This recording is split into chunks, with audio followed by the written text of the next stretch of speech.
समाज में कुछ लोगों द्वारा अन्य लोगों का दलन ही सबसे बड़ा अभिशाप होता है, जो देश की खुशहाली में भी सबसे बड़ा बाधक होता है।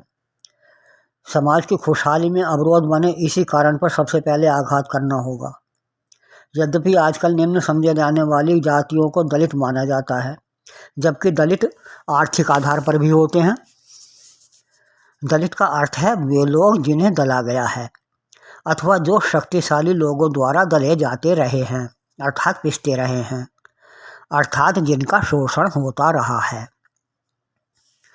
आज जिस कार्य के बदले सरकारी कर्मचारियों को ऊंचा वेतन दिया जा रहा है, 4-5 घंटे प्रतिदिन के काम करने के बदले लाखों रुपए जिनको वेतन मासिक दिया जाता है, उसी कार्य को अधिकतर लोग 8-10 हज़ार रुपये मासिक के बदले भी आजकल कर रहे हैं। एक ही प्रकार के काम को करने वाले व समान योग्यता रखने वाले कुछ लोग ऊंचा वेतन पाकर मौज ले रहे हैं, तो कुछ लोग अपने परिवार को अनिवार्य आवश्यकताओं की पूर्ति भी नहीं करा पाते हैं। वास्तव में यही है इन ऊंचे वेतन पाने वालों द्वारा सरकार के माध्यम से निर्बल लोगों का दलन। ये निर्बल वास्तव में दलित ही तो हैं। ये दले जा रहे हैं, इसलिए आर्थिक रूप से ये दलित ही हैं। देखा जाए तो जिस देश में लाखों लोग भूखे पेट सोते हों और आए दिन भूख से मौतें होती हों, उस देश में सरकारी नौकरी के नाम पर लाखों रुपए वेतन देना आम नागरिक के प्रति अन्याय है। मेरी बात ऐसे लोगों को कड़वी लग सकती है जो अधिक वेतन पाते हैं, किंतु मेरा उनसे निवेदन है कि नाराज होने की बजाय चिंतन करें।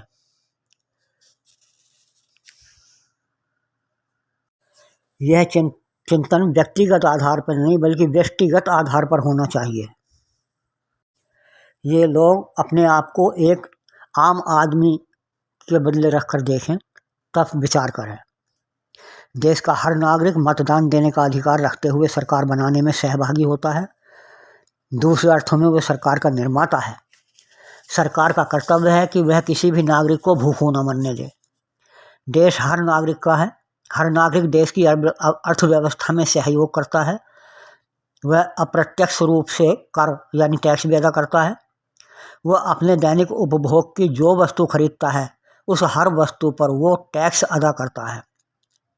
इस प्रकार सरकारी अधिकारियों व कर्मचारियों को वेतन देने में वह भी सहयोगी है, क्योंकि सरकार जो भी वेतन कर्मचारियों को देती है वो टैक्स के द्वारा आया हुआ धन होता है, और टैक्स हर व्यक्ति जो आम व्यक्ति है वो भी देता है, और ऊंचे से ऊंचा धनवान व्यक्ति भी देता है, क्योंकि दैनिक उपभोग की वस्तुएं हर व्यक्ति खरीदता है, हर व्यक्ति उपभोग करता है, और किसी भी वस्तु की कीमत में टैक्स भी शामिल होता है।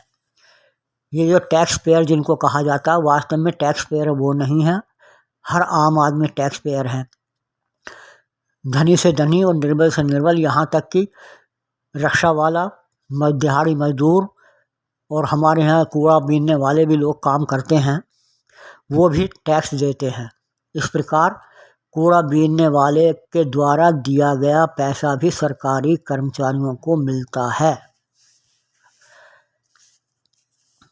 इतने पर भी विडंबना देखिए, आए दिन सरकारी कर्मचारियों द्वारा अपने वेतन भत्ते बढ़वाने के लिए आंदोलन होते हैं। वास्तव में आज वेतन बढ़ाने की आवश्यकता नहीं, अपितु प्रथम व द्वितीय श्रेणी के अधिकारियों और कर्मचारियों के वेतन कम करने की आवश्यकता है। विधायकों व सांसदों के वेतन कम करने की आवश्यकता है।